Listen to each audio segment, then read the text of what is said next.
The flood recedes. God remembered Noah, as well as all the wildlife and all the livestock that were with him in the ark. God caused a wind to pass over the earth, and the water began to subside. The sources of the watery depths and the floodgates of the sky were closed, and the rain from the sky stopped. The water steadily receded from the earth, and by the end of 150 days, the water had decreased significantly. The ark came to rest in the 7th month, on the 17th day of the month, on the mountains of Ararat. The water continued to recede until the 10th month.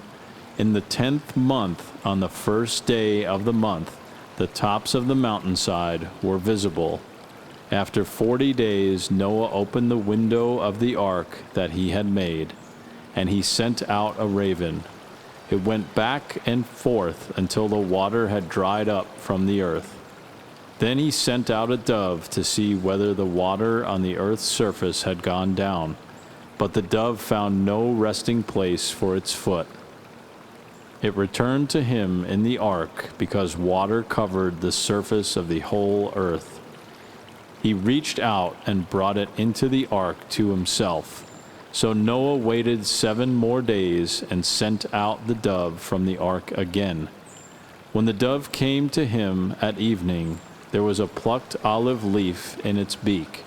So Noah knew that the water on the earth's surface had gone down. After he had waited another 7 days, he sent out the dove, but it did not return to him again. In the 601st year, in the 1st month, on the 1st day of the month, the water that had covered the earth was dried up. Then Noah removed the ark's cover and saw that the surface of the ground was drying. By the 27th day of the 2nd month, the earth was dry. The Lord's promise. Then God spoke to Noah, "Come out of the ark, you, your wife, your sons, and your sons' wives with you. Bring out all the living creatures that are with you, birds, livestock, those that crawl on the earth, and they will spread all over the earth and be fruitful and multiply on the earth." So Noah, alongside his sons, his wife, and his sons' wives, came out. All the animals, all the creatures that crawl, and all the flying creatures, everything that moves on the earth, came out of the ark by their families. Then Noah built an altar to the Lord.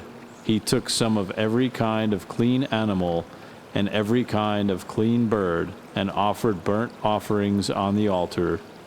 When the Lord smelled the pleasing aroma, he said to himself, "I will never again curse the ground because of human beings, even though the inclination of the human heart is evil from youth onward.